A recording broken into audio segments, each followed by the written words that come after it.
Welcome back.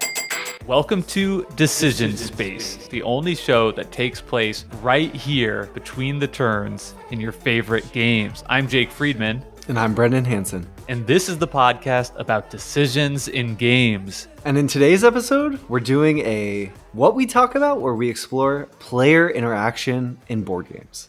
This is going to be a sort of sweeping episode where we look at what is player interaction, what does it add to a game, how do we define player interaction, what are the different ways in which we might see player interaction show up in games. There's tons of different categories and examples that we have of different sort of genres or styles of games that facilitate strong interaction. And we'll also talk about how the sort of edges of interaction and where maybe interaction can go really wrong, leading to maybe instances of king-making or just other instances of players politicking so much that the game itself becomes the interactive choice rather than some other objective that players are looking at. So we're going to get into all of these things and more. Sounds good. And I think this is a huge topic, obviously. Yeah. So let's give ourselves permission at the top to kind of see where we're at after an hour of discussion. Maybe this is something, maybe we'll find areas that we want to explore deeper on a future episode. Maybe this is a two-parter. But I think we should just kind of allow the conversation to go where it naturally does. And I'm just really excited to discuss interaction in games with you. Selfishly, I'll be a little bit vulnerable. In my play group, the Laughing Table Friends group, I am the person in our group that often has the hardest time with interaction. Like my group wants really interactive games. Mm-hmm. And I almost want to say more often than not, I walk away from those games feeling frustrated in some way. So maybe I can start to understand what it is about interaction. Maybe it's some form of interaction that's rubbing me the wrong way, because I want to be an omni gamer. You know, I don't want to be someone who's just only wanting to go back to like the same type of game over and over again. So I'm interested in part selfishly in having this conversation to kind of see if I can't understand my own preferences a little bit more. So I'll probably be bouncing some ideas off of you. And then on the other side, I think I, certainly out of the two of us, Jake, much prefer, I mean, I enjoy all types of games, just like I think you do, though I like interactive games slightly more than you. I'm not a part of the Laughing Table Friends. I don't get the pleasure of playing with you guys every Monday night, but I will say when I do sit down to play games, I tend to prefer more interactive experiences than less, but there's certainly non-interactive games or low interaction games that I adore and love. So I think as we get into this, we always want to be upfront and clear about our biases, and I think it'll be an interesting conversation to kind of explore player interaction from the point of view of someone who maybe leans away from it and someone who maybe leans a little bit into it. And this latter being myself and the former being Jake. Yeah. So maybe as a way to get into this conversation, Brendan, I can kind of give a short anecdote from a game that I recently played that heavily featured interaction. That sounds great. Yeah, let's do it. Okay. So recently at my Monday night Laughing Table Friends game night, we played the game Pipeline. Are you familiar with Pipeline by Capstone Games? I am. Ryan Courtney, an economic game about building pipes and using your money to make more money, right? Yeah, exactly. So it's I would say it's on the higher end of interaction. There's a limited supply of pipes. There's a limited supply of tanks that you're going to want to put I guess they're like oil refinery tanks. Just different tiles that you'll be putting on your board. And so there's some amount of interaction as players are competing for these limited resources, a la Castles of Burgundy or something like that. Then there's this one extra mechanism where there's different upgrades that you can buy and kind of like advance your technology. And there's 5 different technology tracks. And the way it works is once you invest in a level 1 of the technology, if you have a level 1, then you can purchase the level 2 technology in the subsequent round. However, only one player is able to purchase that type of technology in a round. So if I buy the human resources technology card 1, that means in round 2, I'll be eligible to buy the level 2 tech. But if somebody beats me to that in round 2 and buys HR level 1, then I won't be able to buy HR level 2. right? And it's only a 3-round game. So in order to get to this incredibly powerful third level tech, you have to buy level 1 in round 1, level 2 in round 2, and level 3 in round 3. So the way our play played out was player A bought one technology, player B bought a different type of technology. I, the third person to buy technology, bought a different type of technology. And then we went on to the second round. And I guess maybe the fourth player also bought a different technology. Then in the second round, player 1 bought level 2. Player 2 bought level 2 in theirs. And then player 4 bought level 1 in the technology I had, locking me out of getting to level 2 that round and level 3 permanently in the game. So what ended up happening in our play was that in round 3, players eligible to buy their third level techs did and got a huge benefit, and both ended up finishing with something like 600 points or 500 points, where the two players, myself and the other, ended up scoring like 100 points or 150 points. And that interaction there, it just felt, it felt disproportionately impactful in the whole play of the game. Like it felt like, in order, having played this once, as kind of a learning game for all of us, it felt like, to do well, you really have to get up to level 3. And if you don't, you're going to have a much harder time. And it just felt so punishing and almost random in a way that, like, because that player chose to buy the tech that I desperately needed in round 2, that I was just more or less iced out of the game. Okay, so this is an example for you, of negative player interaction, right? And do you think that, I have a clarifying question as we use this as a prompt to kick off our conversation on player interaction. Was the timing... This being, because I was mad at the end of the game. I was like, I don't feel good about this. Like, I wanted to talk about... You were so mad you wanted to record an episode about player interaction. I was like, we have to talk about player interaction because this doesn't feel good to me. So an interesting thing there is, right, like in some ways, so let's define player interaction, and then we'll continue our conversation here. So I think a definition for player interaction might be: player interaction is something that occurs in games when players become a direct obstacle or direct aid to another player, right? Oftentimes when we have a game or a game system, it's the game system itself that's presenting an obstacle to the player, right? I have to roll some dice. If I roll dice, I will get resources. I roll those dice. The dice don't roll in the exact way I want them to get the resources I want. The game is an obstacle, versus a different game where we roll a bunch of dice and then we take turns going around the table and drafting those dice to get our resources. In that second instance, that's a more interactive experience because we're picking from the same pool of dice. And if I take the apple resource, that means Jake then can't come back and get the apple resource, which is a really different game and experience than when I just roll dice and see if I got apples.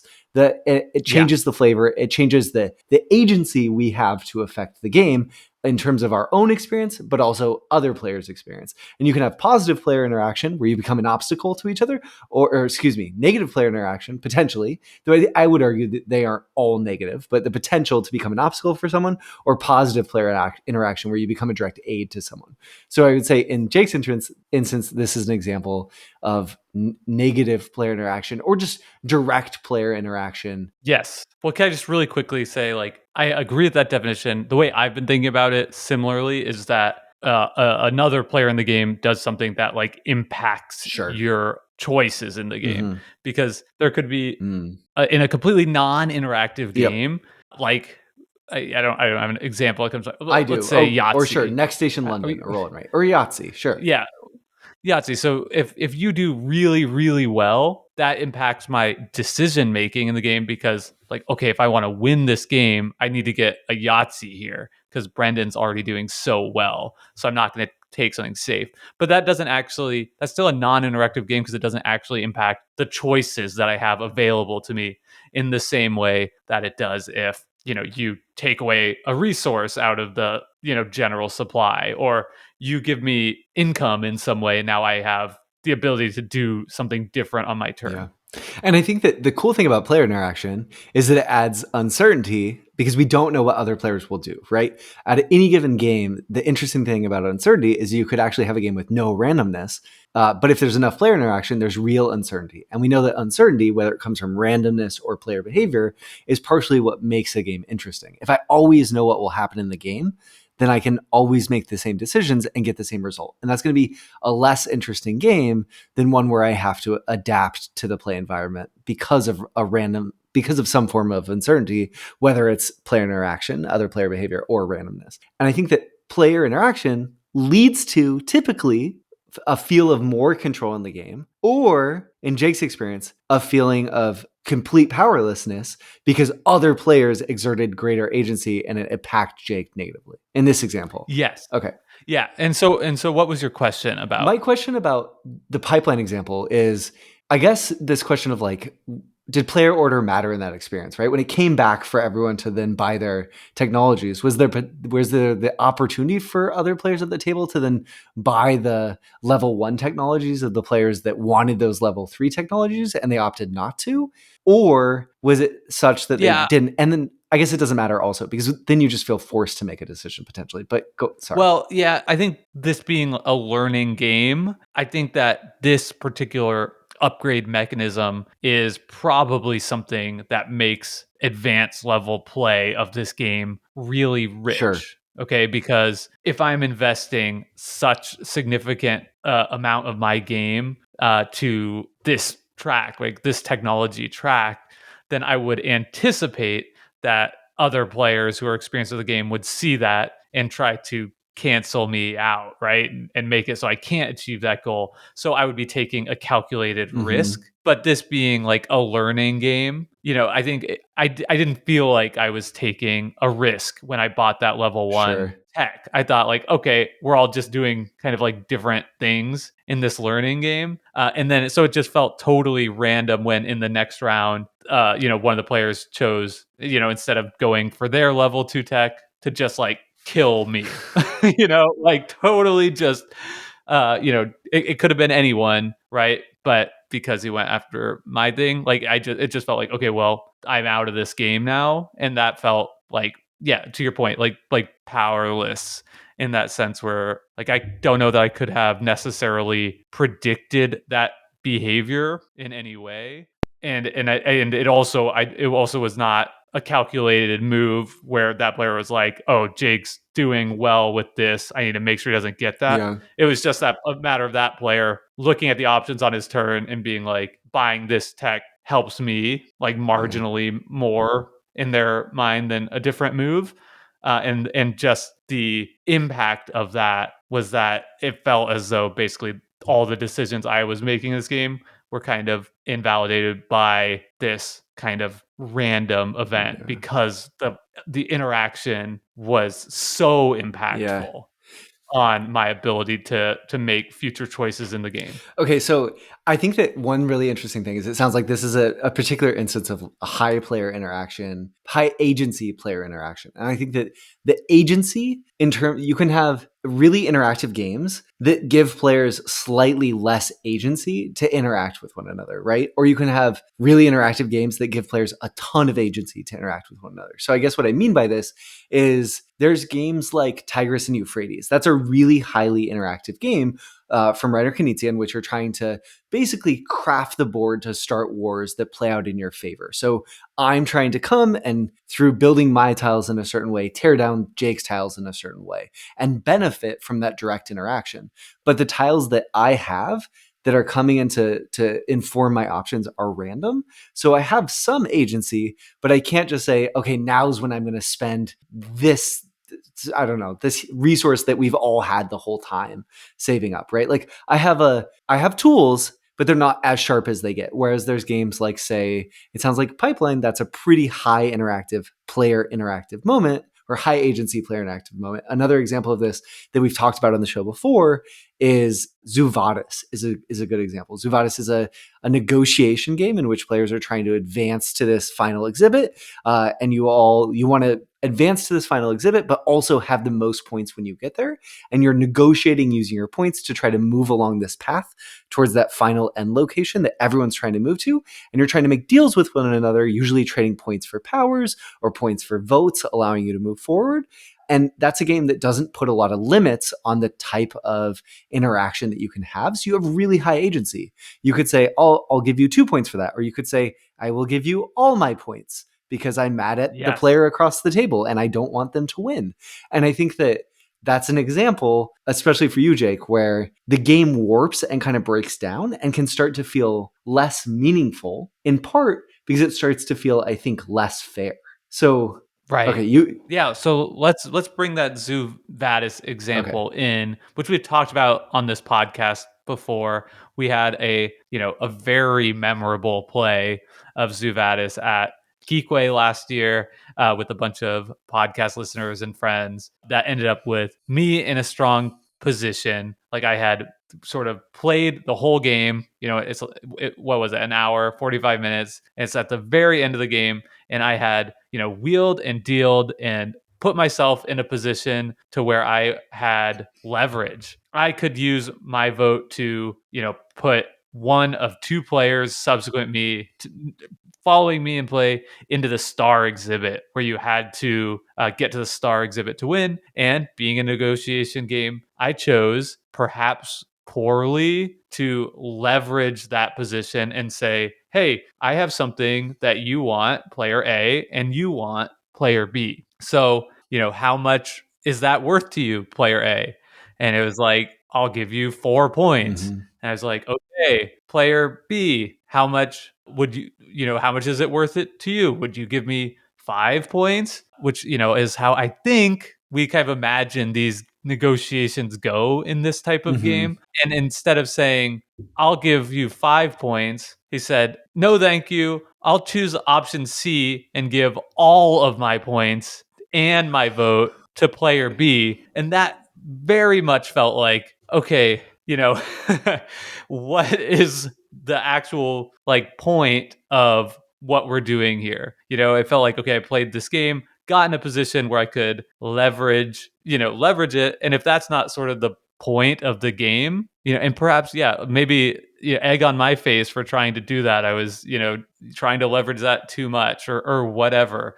But yeah, that extreme agency, high agency player interaction there definitely did make me feel like I fundamentally like don't understand the purpose of it. Made it feel like everything else we'd done this game didn't Mm. matter because of that choice at the end of the game. And I think kind of what we're teasing out, right, is that from a design perspective, high player agency player games with player interaction can be really exciting because they can give players the tools to make interesting and meaningful decisions and create memorable moments. So I'm going to just add another example and then I'll talk about why I'm talking about this. So Cosmic Encounter is another game known for being highly interactive and giving players, let's say, fairly high. It's not perfect agency, but fairly high agency to interact.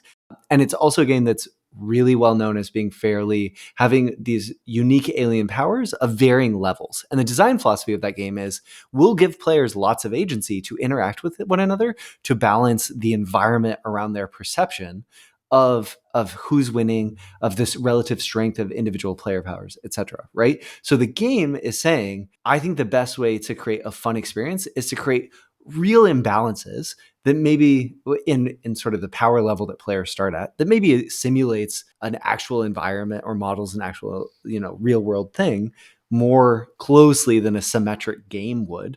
But it creates great responsibility for the players to understand the game environment and act rationally in terms of trying to all sort of evaluate and play. So I think one of the reasons why, sort of in the Zuvadis example, right, it breaks down in some ways when players wield that sort of great power without responsibility from the perspective of all trying to win or some form of magic circle, and can break apart and allow for kingmaking. And I didn't say that quite as elegantly as I wanted. I have this like Spider-Man quote of like, with great power comes great Yeah. responsibility. And I think with high player interaction, with high player agency, comes great responsibility to the players to utilize it effectively.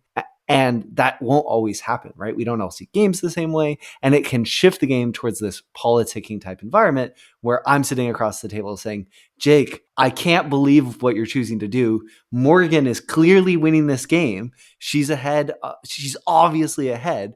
And meanwhile, Maya's sitting over here saying, Brendan, you're crazy. There's no way Morgan's winning. And the game kind of, no matter what game was on the table, we could be having that same conversation no matter what game we were playing, because we've pushed the player and agency so far that the decisions in the game are too close to Brendan decides who wins or Jake decides who wins based on the decision he makes. So it functionally stops mattering what the game is on the table and just starts mattering what the conversation playing out above the table is. And I think that's where a lot of people get lost with player interaction, because we don't want to feel like it doesn't matter what game we're playing, right? Like if the conversation could play out in any way, it makes the game itself feel frivolous. And for a lot of us, that's not the point. Right. Yeah, it's very interesting because, I guess the term, I want to maybe draw a distinction in 1 second, but the term we're using here is high agency player interaction games are just more susceptible to any kind of fault line that you have in your magic circle of people not viewing what we're doing here, what the goal is of the game and what is kind of the bounds of acceptable play. It can cause a massive earthquake in a way that lower agency but still interactive games cannot. Like I can play Castles of Burgundy as a go-to example for me, like a classic midweight Euro game. It almost doesn't really matter what the magic circle is and I'd still have fun. Like if somebody was new to the game and they were like, we're going to team up and not take each other's tiles that we want, I might think, hey, that's kind of annoying. But the interaction, while present, is sufficiently diffused by like rigid mechanisms in the game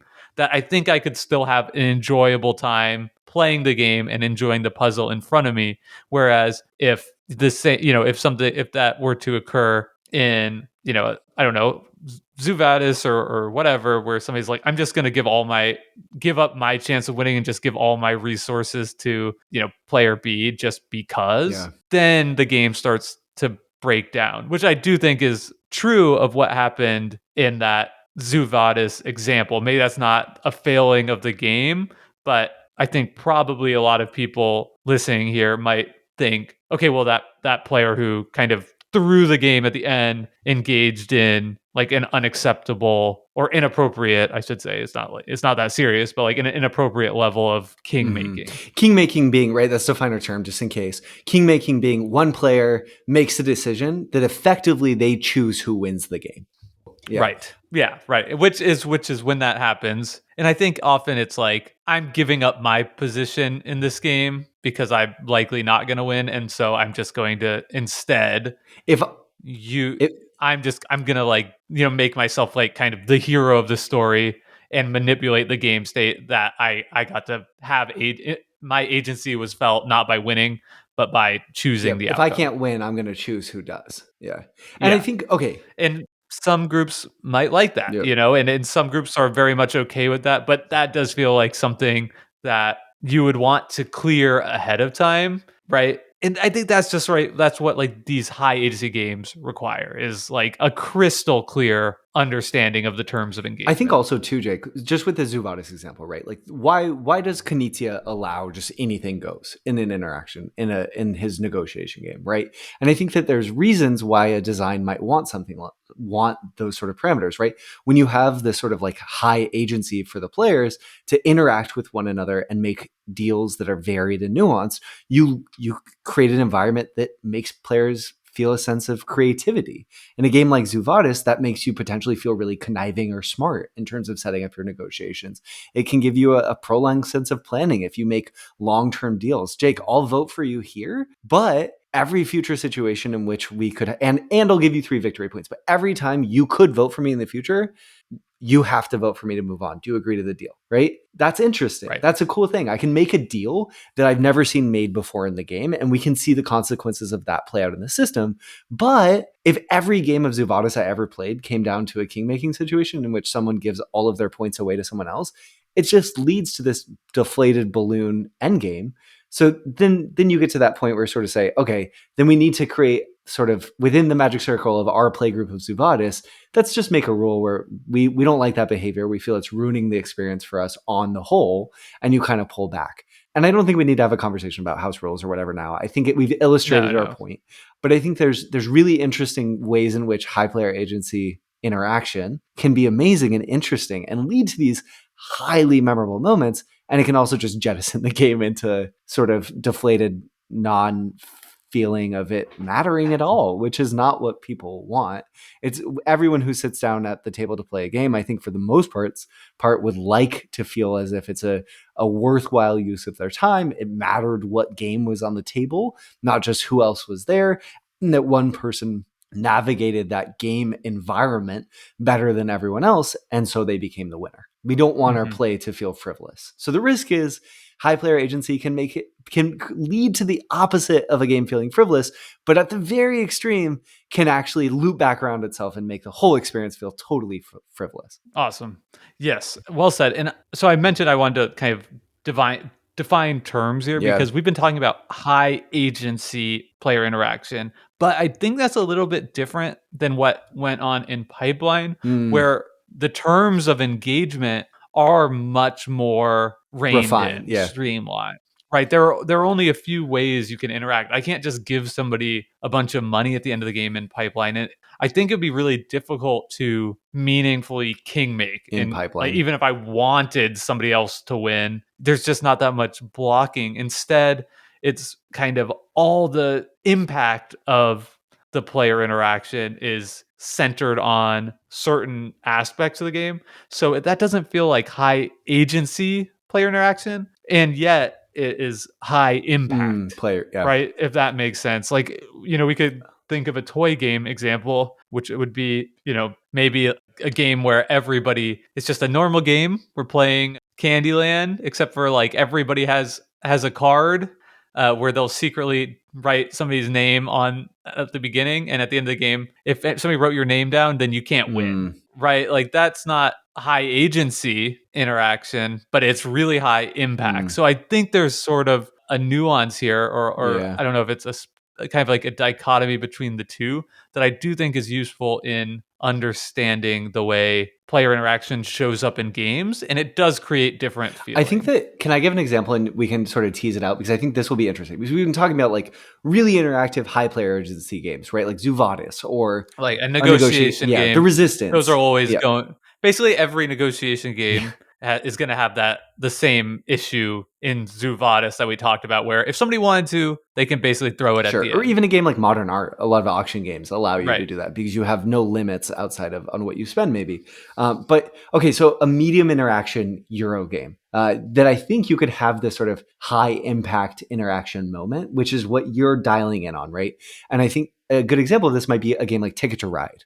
In Ticket to Ride, the game is essentially, when do you get more resources to be able to play to the board versus when do you play to the board and claim locations. It's about jockeying for having more information versus choosing your path. And I think that, so in Ticket to Ride, to be able to do that, you have to collect cards of matching colors. And then once you have enough of those, you can play your own trains to routes that match those colors. So you can't just block anyone anywhere at any time because you have to have the right number of trains in the right color to block a specific route that someone might want. So you don't have super high agency, but if you block someone at the right time in that game, if there's a crucial route that you can lay down your pieces first and stop someone from maybe connecting two of their objectives, you can have what you're talking about, Jake, this sort of moment of really high impact player interaction.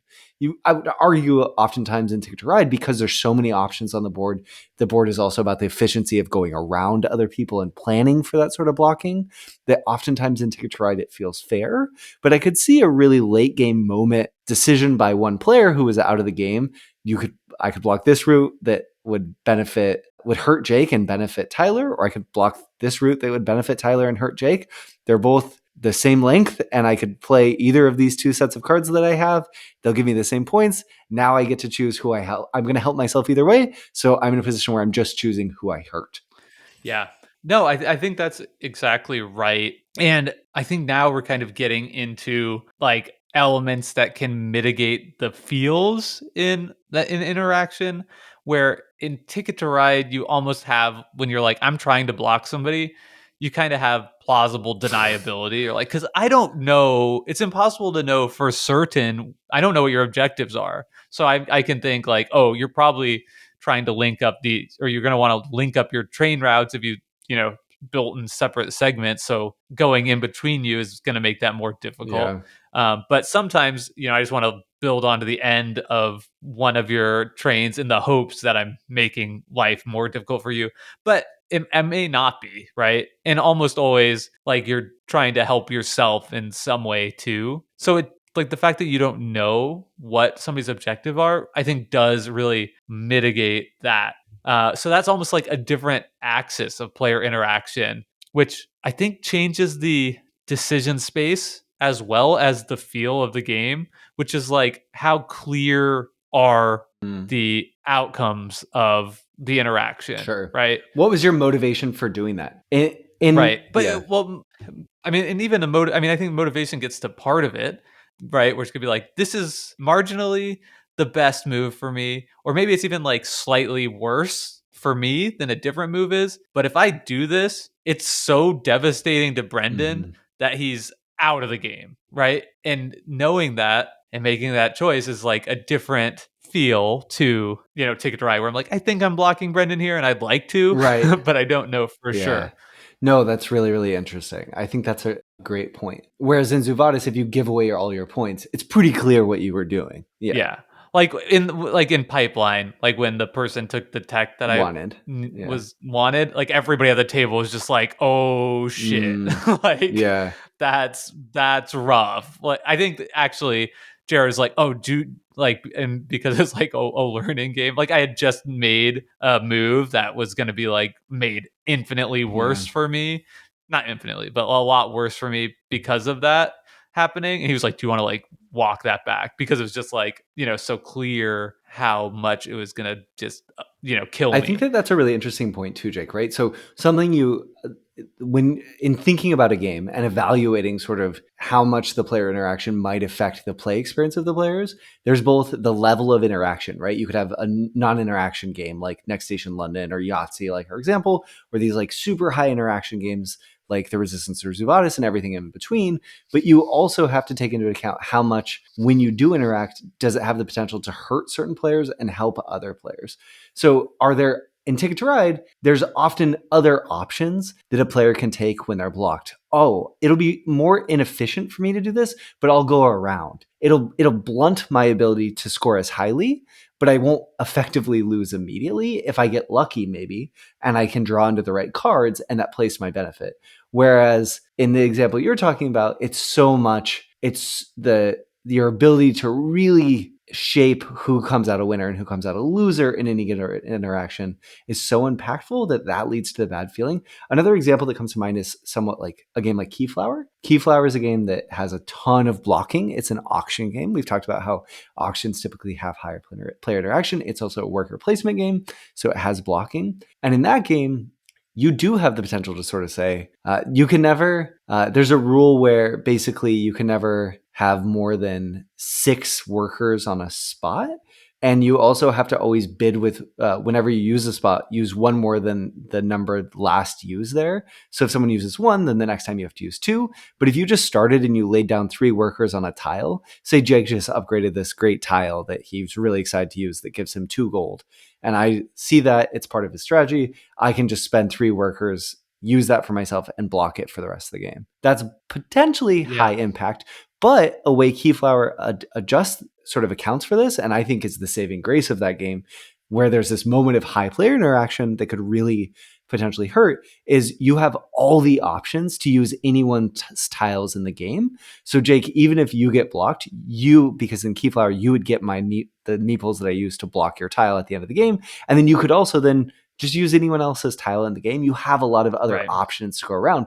Whereas in your Pipeline example, well, you didn't get the level 3 resource or level 3 tech you wanted, and there's no level 3 techs you can otherwise go get. So you're feeling the impact of being blocked from that one thing much more greatly than you might if there were other options you could pursue. Yeah, exactly. And I think, like, not to make this whole episode about Pipeline, but I think like a quick fix for that game that that might suit better my preferences for interaction would be that multiple people can go to the same type of tech in a round. Like it feels like that rule of only one person, only one type of tech can be bought each round is just there to like turn the interaction level, right? Like that like slider up to max. Or It's like we want this game to be incredibly interactive, so we're going to have this, mechanism where somebody can just kill another player if they want to in that way. Whereas a different game, it would say, oh, okay, well, I'm going for the level 2-1 and player B is going for the level 1-1. That's fine, right? We're not even overlapping. Or maybe it's there to sort of encourage the sort of strategic diversity and force players to kind of take on these different paths. But even if that's the case, the sort of emergent consequences of something like that leads to the potential for this really harsh player interaction. Yeah. Yeah. So what I think we have going here, Brendan, is like a classic spectrum Mm-hmm. or what is it, like a grid or whatever? Sure. Okay. What do you call it? Yeah, like Like you have a grid. like a quadrant, right? A Yeah. quadrant. We've got Yeah. quadrants where you've got high agency to low Mm-hmm. agency The on the x-axis. XY, Yep. the x-axis, and the y-axis would be high impact to low Sure. impact. And I think we could find games that fit into each section of the quadrant. Yeah. Like I was thinking of, this wouldn't be like all the way to low impact. Like what would a high agency, low impact game be like? And I think that's something like Settlers of Catan, Mm, where you're always able to trade with people, but that trading is not as impactful as like the board, right? Getting the right spaces on the board and the results of the dice. yeah. Like, if you know what I mean? Like, that's a negotiation and trading game, but because of the importance those other mechanisms take in Catan, that it definitely feels less impactful. Though, I mean, again, not all the way down to like low, like super low, but it's definitely a lot less impactful, the trading and negotiating there, than it feels in a Cosmic Encounter or a Zuvadis. And maybe an example, Jake, of something that's low agency but high impact would be something like Imhotep,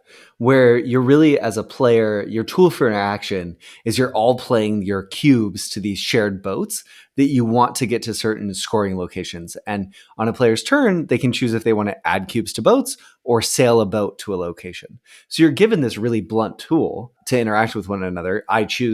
You can choose when to send a given boat, and whoever's cubes are in that boat, you're effectively interacting with that player. You're choosing how they will progress in the game. So you have fairly low agency. That's not a really sort of sharp tool for interacting with one another, but you have a huge potential impact in terms of when and where you send those boats is effectively the game. Yeah, I think your low agency, high impact quadrant, that's like your meaty, interactive Euro Sure. games. I think that's like your pipelines. That's probably where like a game like Barrage would go, where it's like you can really have extremely impactful player interaction, but it's all like very rigid in how Yeah. you're able to implement that. Okay, so and then low and low is obvious. That's something, I don't know, like Welcome to, That's where you just have a Yahtzee, sure, or right? even if there's some, you have some sort of, you share the end game timer is shared, but there's no interaction Can't beyond that. stop. Sure, exactly,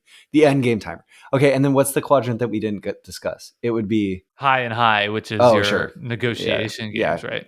modern art or something. Right. Yeah, And I think this is somewhat helpful. Like I think for me, what rubs me, well, it kind of depends, but I mean, I think like the high agency, that it almost is like different kind of pet peeves for yeah. me, where the high agency, like where that rubs me wrong is what, like the fault lines in the Magic Circle. Yeah. Where the game loses, Whereas, you don't want your games to lose meaning because someone has so much agency, they can make it feel like the game on the table doesn't matter. You want the game on the table to matter. I was better at this game than you.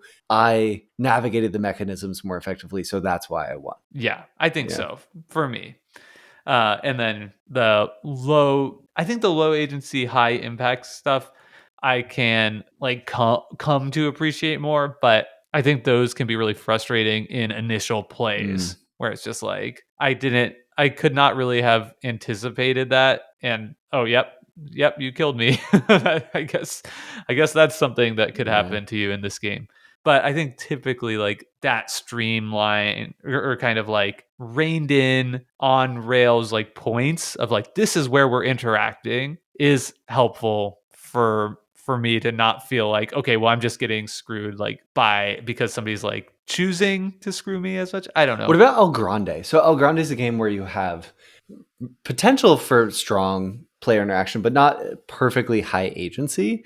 Sort of choosing where you go, but you can't always play as much as you want. Maybe a space you want gets blocked because there's this king mechanism where it blocks new pieces from going in or out. Certainly, when you place the king, that's a high agency player interaction moment. You could really help one player, really hurt other players.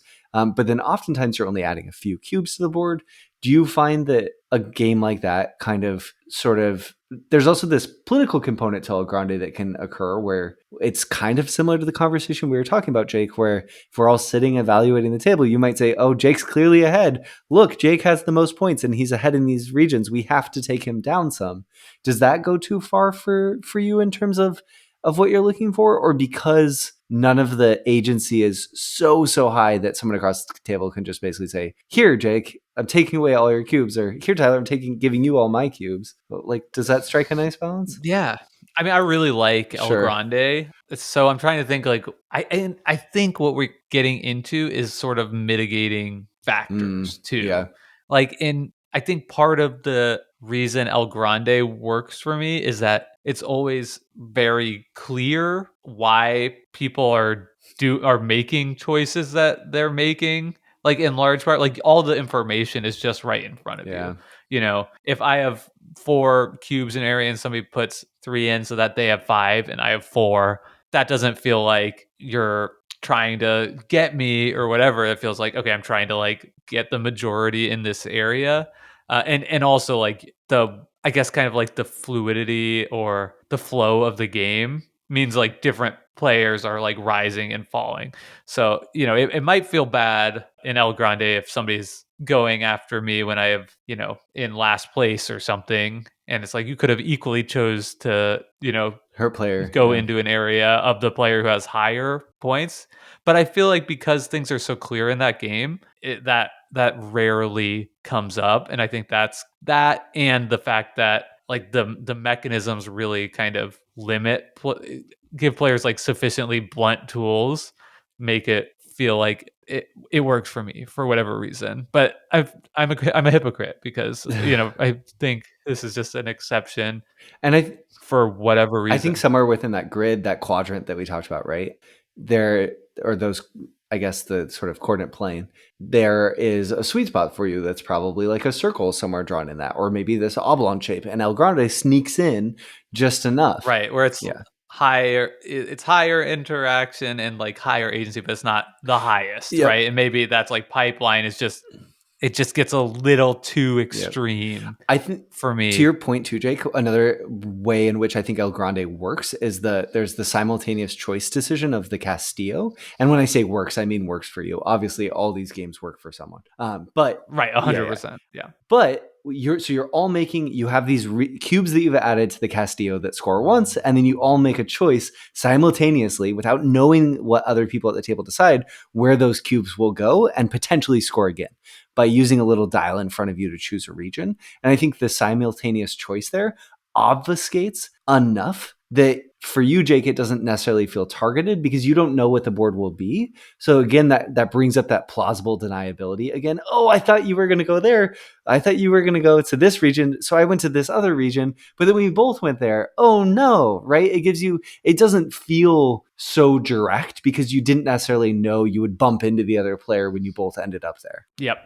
Yes. This is helpful, Brendan. I feel like I'm in player interaction Good. therapy right Okay. now, and but here's what I'm kind of coming to. I think that the high agency games, the potential challenge is the king Yeah. making, right? Which we're using as sort of a shorthand term for, you know, any type of magic circle misalignment. And I think that the high impact ones, the potential pitfall there is players can feel like they've been Yeah. targeted, Yeah. right? And I think both of those things can feel really frustrating. I think sometimes the targeting one too also can feel like in some cases like a misaligned magic circle too, because it's like, okay, like walk me through why I was the target Yeah. there when this other person was like, you know, doing X, Y, and Z better in the board. But because I was thinking, like, you brought up the resistance earlier, and why does that work so well for me when it's also like a game that has high interaction, Yeah. high impact interactions, high agency.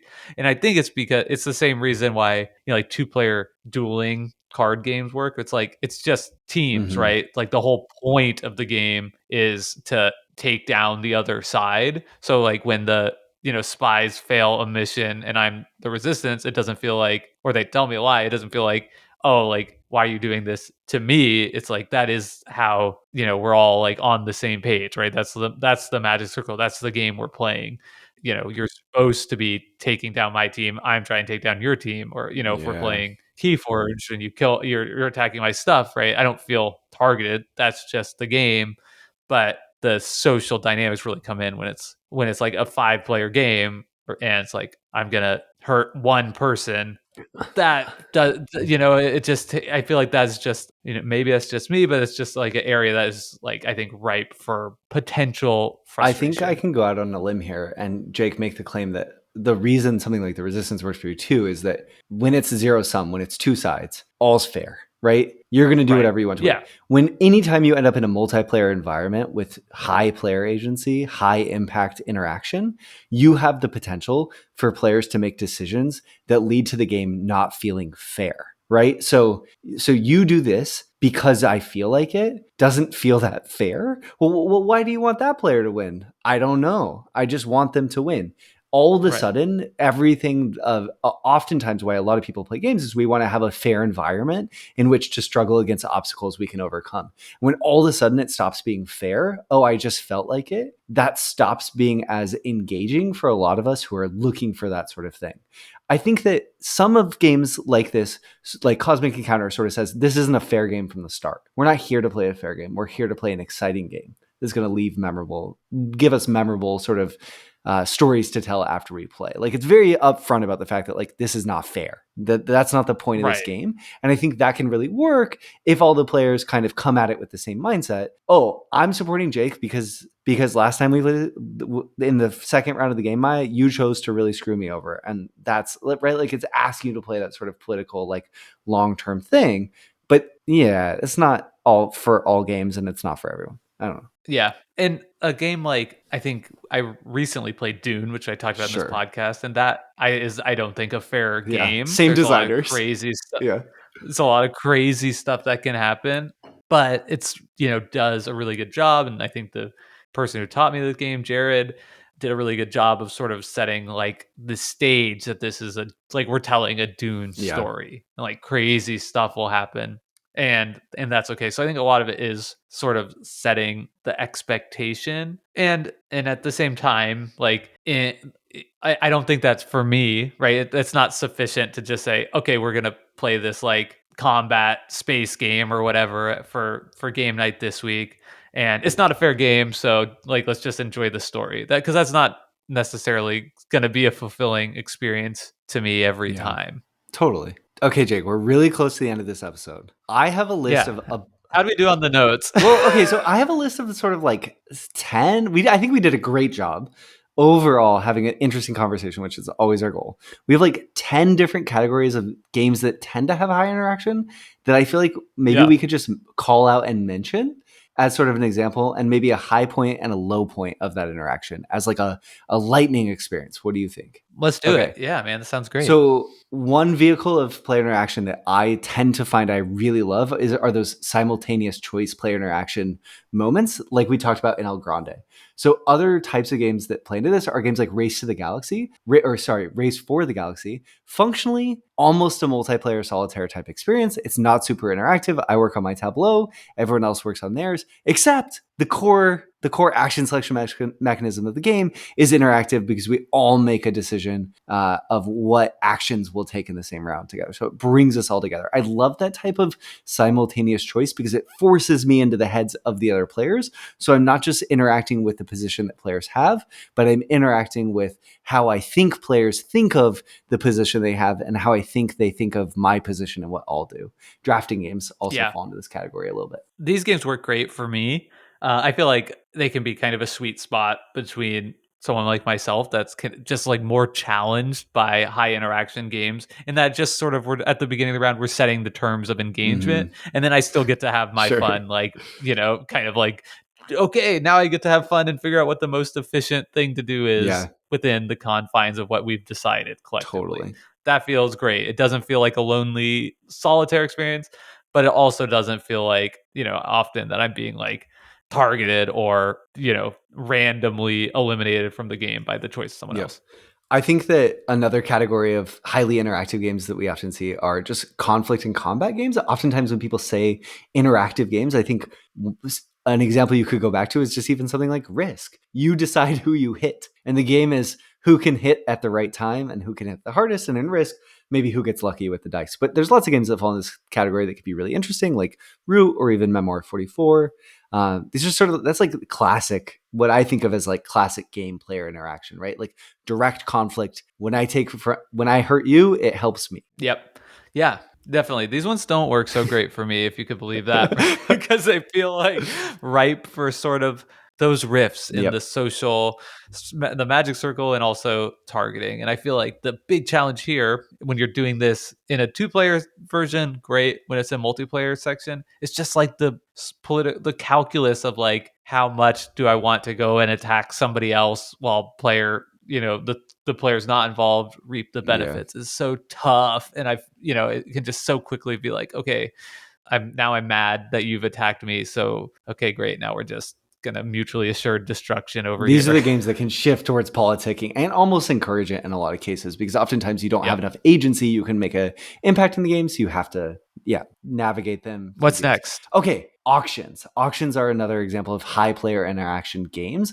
Oftentimes there'll be sort of little twists, but I find that when I'm looking to play something really interactive, sometimes auction games like Modern Art or Keyflower, which I mentioned, are tend to really scratch that itch in their own way. Though these also, like we said earlier, can kind of lean towards maybe so high impact that if players don't all have the same read on the game, things can go wonky. It's no fun playing Modern Art with someone who doesn't really get how to evaluate how much something might even be worth at the end of the game and is always willing to overspend, because then the game just becomes, how do we all extract as much money as possible from that person to our benefit, and then kind of play the game on our own. Yeah, I think the big knock against auction games is often that they're difficult for like early plays, and then just become much more rewarding over time.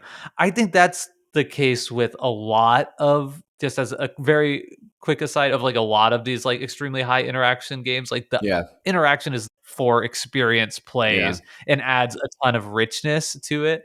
And maybe part of the symptom of me just getting increasingly frustrated with interaction in games is that, because of the way I tend to play games, with my group, is that we're just playing every game once. So it just feels random in the first play, and then we never get to experience that richness. Yep. I would say my favorite auction game is Raw, which is also telling, because that's a game where it's clearly an auction game. It's very interactive, but also More limited your auction agency. is extremely limited by the sun discs that you have Yep. available. Okay, so another example that we often see, and I think this is in terms of adding player interaction to game, having it matter, but not necessarily having the agency feel too high, or not giving players too much of an ability to necessarily directly target and hurt someone else, at least without meaningfully helping themselves, are games that feature blocking. So I think within modern Euros, we usually see these in worker placement games. Things like Agricola. I need the wood, Jake. I'm going for the animal strategy. I have to build fences. I'm going to go to the wood spot. I blocked you. So we have this nice interactive moment where you're like, curses. I wanted the wood. But you know that I'm going for the wood because I want to build the fences, not because I want to kick you in the teeth. Yeah. I think that's exactly right. And I think blocking is often more on, typically would be like on the low impact Mm-hmm. side of our quadrants that we've built.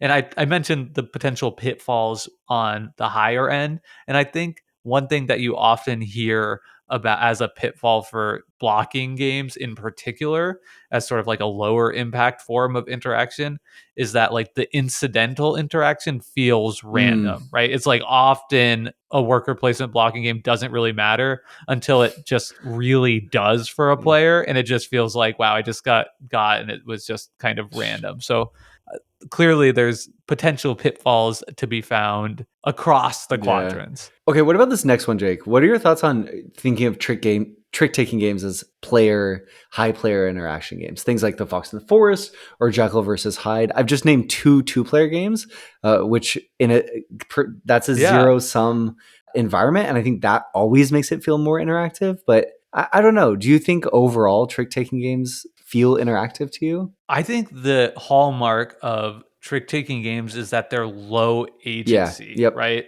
Like the rules are so strict and often like you have must follow rules or can't follow rules that really limit your ability to make choices, and yet they're like really interactive. So I think maybe we neglected to figure this out earlier, but probably like the hallmark of the low agency, high impact area of our quadrant is that's like where trick taking games live, which is interesting to maybe know about yourself if you're somebody who loves trick taking games or getting more into them.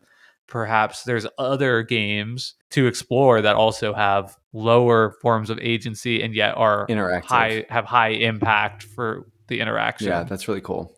Then there's another common form of interaction. I alluded to it earlier. Is just players don't really interact except there's player agency over the end game timing. So something like a welcome to a roll and write game where there's all these different end game conditions that could occur, and you're trying to race other players to get more done before everyone else before that end game triggers.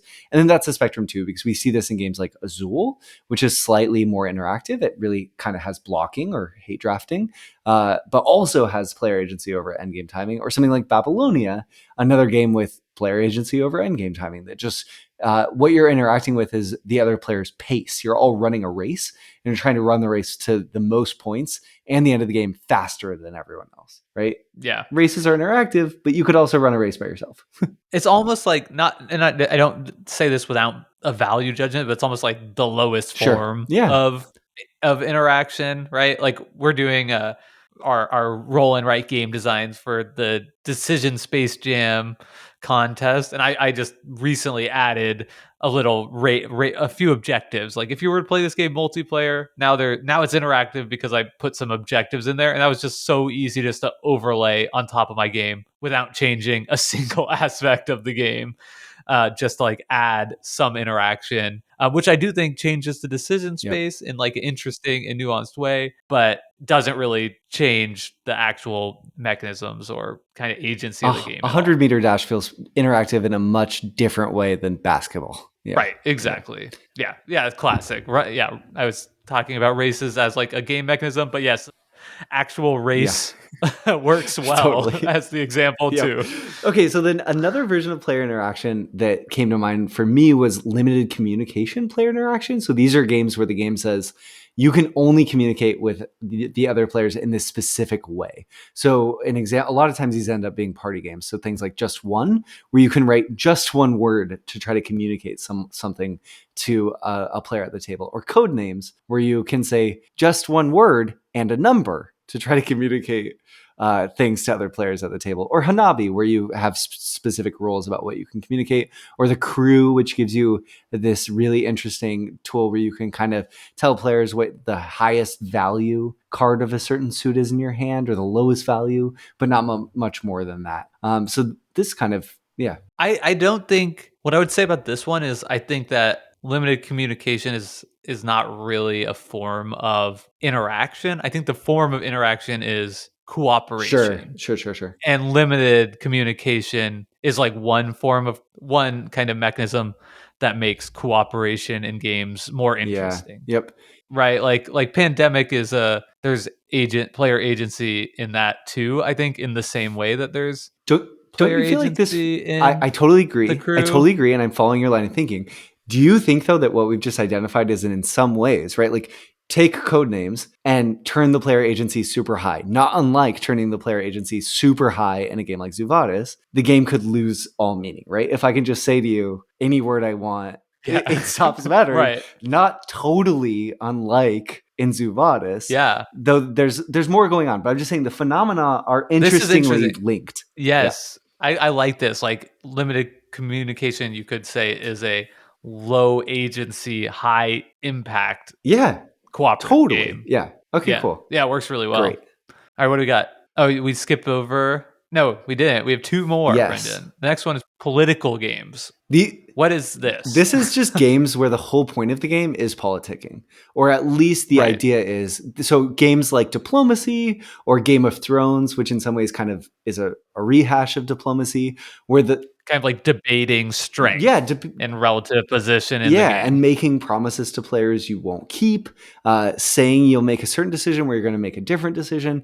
This is high player agency interaction, sort of at its extreme, and makes it the game. It says, okay. And it's this is Diplomacy might be like the king game example, Yeah, the queen pin or whatever of the high impact, high agency. Yeah, agency games. exactly.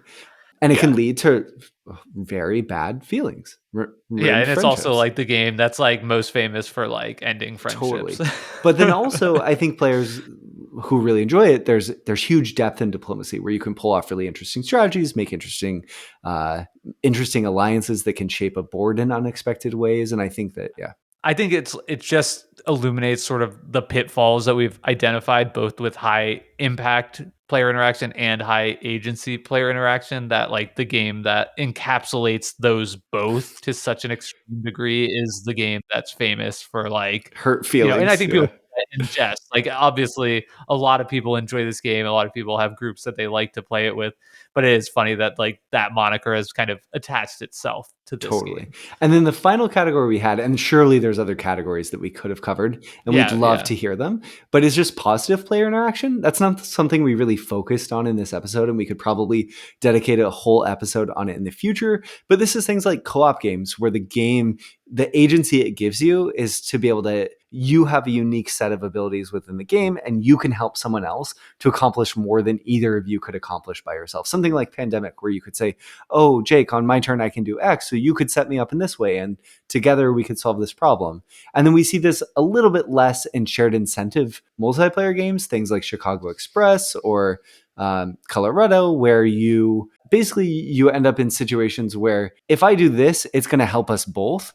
And I think I'm gonna do it because I think I'm beating you overall. So I'll do this and I'll help you, and that might feel good in the short run. But you have to find another way to get ahead of me in the long run. Sort of things like that when you have those shared incentives, which can almost feel like mini alliances. Henry said in our Discord. And I think this is increasingly a thing in competitive Euro game design. I know that Apiary is a game I played recently that has a lot of elements of positive player interaction, where a card will say like, give everybody a Mm. resource, and you get to kind of pick like, okay, what resource do I give to each player? So I want to give them something that helps them the It's like least, backing into a which is parking like, spot instead of pulling in forwards. Like it's interesting, right? Right. It's definitely like interaction. So I want to, like, how can I help this person the least is functionally the same of like, how do I help me the most? or hurt somebody the Yeah, most, but it just feels so much better on the receiving end of like, oh, I got this benefit. yeah, It was like the worst possible benefit, but that feels so much better than like, hey, I'm like taking this away from you, or like, eliminating your ship over in this area or whatever. totally. So I think it's interesting. And I mean, honestly, I think some people kind of roll their eyes at it just because it's like a far cry from sort of the Euro games that this hobby has, largely been built on top of, which are like really impactful agencies. And I think you can say there is a distinction there, right? Where this is often a lower on the impact, right? Because typically like getting a resource is going to be a smaller impact in the game than some of the other things we've talked about. So it is different, but it's definitely still interesting political calculus, interesting form of interaction, in my opinion, and one that I think leads to less feel bad moments for certain. Totally. And I think that what's important, and this whole, a lot of our conversation today was about psychology and our experience of games and fairness. And I think that it's a really great point that even if you're functionally doing something the same, the way it's experienced and expressed can really shape your experience of it, and the player motivation. Well, I hope that this was an interesting discussion and that you learned some along with us as we discuss these sort of high agency, high interaction games versus low agency, low interaction games, and the sort of spectrum between those things.